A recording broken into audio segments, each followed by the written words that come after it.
Professor Shri S.R. Bhattji, convener.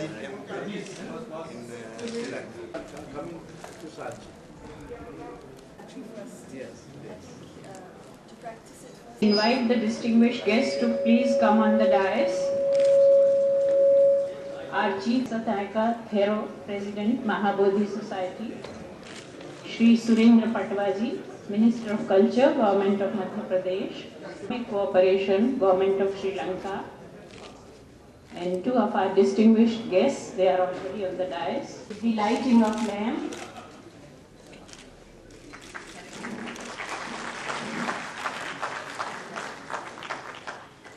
And formally inaugurate the second Dharma Dhamma conference.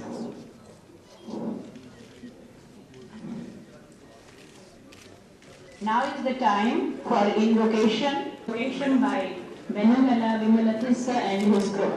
Invocation.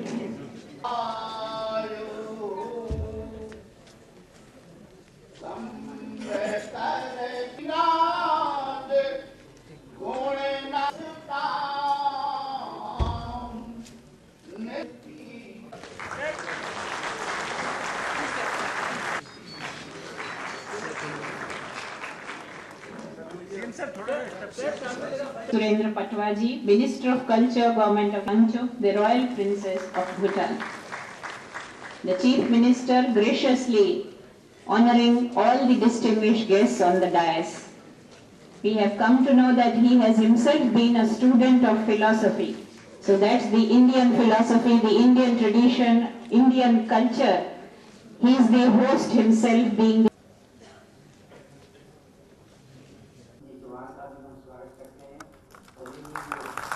and the mind, etc. Source texts will be Vedas, Vedantic texts, Yoga Sutras, etc. And the primary in their dedication, their commitment, their knowledge. Rinpoche. In the heart of India, Madhya Pradesh, to inaugurate the second international conference on Dharma Dhamma. To be so close to Sanchi, where the archaeology of pillars, edicts and repositories from the 1850s onwards revolutionized our understanding of Buddhist history of India since Emperor Ashoka, is an act of pilgrimage for me. Devo Bhava. That is the proclamation of our rishis.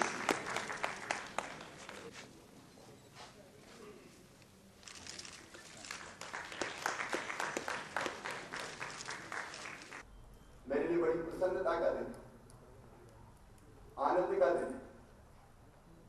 ये धम्मा conference आज दूसरी बार मध्य प्रदेश में हो रही है, लेकिन हमारा एक सपना था जो साकार हो रहा है, एक संकल्प था जो पूरा हो रहा है। और वो संकल्प था कि हमारी सांची यूनिवर्सिटी ठीक से काम प्रारंभ कर दे। और जैसा वाइस चांसलर साहब ने बताया, कुलपति जी ने बताया, रिपोर्ट जी ने, कि जनवरी से विधिवत यहाँ अध्ययन का काम प्रारंभ हो जाएगा। और सचमुच में ये यूनिवर्सिटी दुनिया को जोड़ने वाली होगी।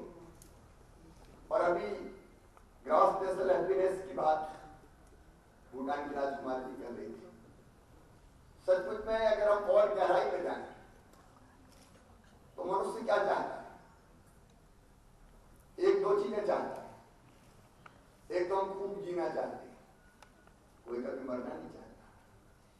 अगर 100 साल की उम्र भी पूरी हो जाए और कहा कि अब महाराज जाओ, तो कहेंगे नहीं, थोड़े दिन और। कोई कभी मरना नहीं चाहता, हम जीना चाहते हैं। लेकिन दूसरी चीज और इसके साथ जुड़ी हुई है, जीना तो चाहते हैं, लेकिन दुखी होकर कोई नहीं जीना चाहता। हम सुखी जीवन चाहते हैं, हैप्पीनेस। अब वो कैसे आए? मैं सोचता हूँ दुनिया में जितने भी दर्शन हैं, उसका प्रारंभ इसलिए हुआ, हम प्रसन्न कैसे रहें, हम सुखी कैसे रहें, हम आनंदित कैसे रहें, इसकी खोज लगातार होती रही। और इसी खोज में अनेकों उपासना पद्धतियां बनी, अनेकों मत बने, सबने अपने अपने विचार प्रकट किए। कई लोगों ने कहा कि देखो अगर मनुष्य को सुखी करना है तो उसकी जो मूल आवश्यकताएं, बुनियादी जरूरतें, रोटी, कपड़ा, मकान, हमारे यहाँ भारत में आहार, निद्रा, भय, मैथुन, अगर इसकी जरूरत पूरी हो जाए तो मनुष्य सुखी हो जाए। लेकिन अनुभव ये आया कि कितने भी दौलत का कुल भंडार, रहने को घर हो, करने को भोजन हो, चलने को गाड़ी हो, सारी भौतिक सुख सुविधाएं हो, तो अभी मनुष्य सुखी नहीं रह पाता।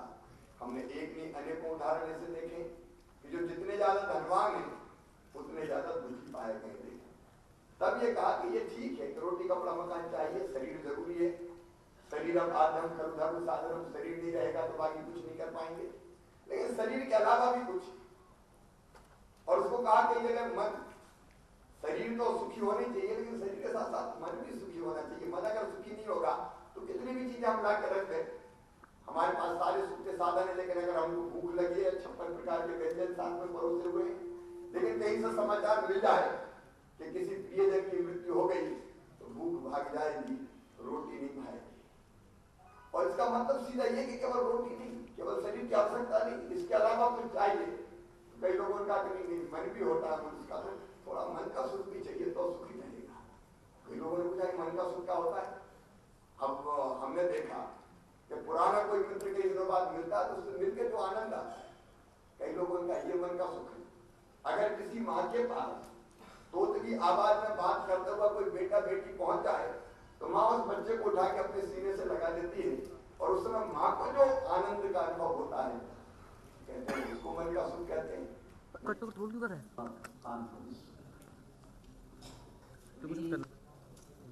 Now, this is the second conference, and we plan to have this conference as an annual feature. Most pervasive and fundamental concepts of and entire Asian culture in general. In fact, whatever be our views of well, Sri Lanka and Sanchi have had the closest of relationships because the children of Asoka, the Thera, Mahinda and Sanghamitta, took the message of the Buddha to Sri Lanka.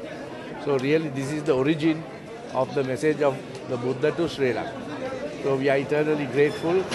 We have very good relations, and the Sanchi University, which will look at how this message is being received in these different societies, will be of great interest. So we will continue to support it and also hope that this will grow from strength to strength.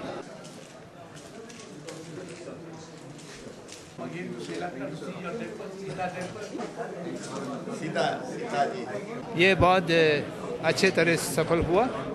विशेष रूप से इसमें श्रीलंका, भूटान और अन्य जो विदेशों से आने वाले लोग हैं, वो लोग सांची यूनिवर्सिटी की भविष्य को बहुत आशा भरी दृष्टि से देख रहे हैं।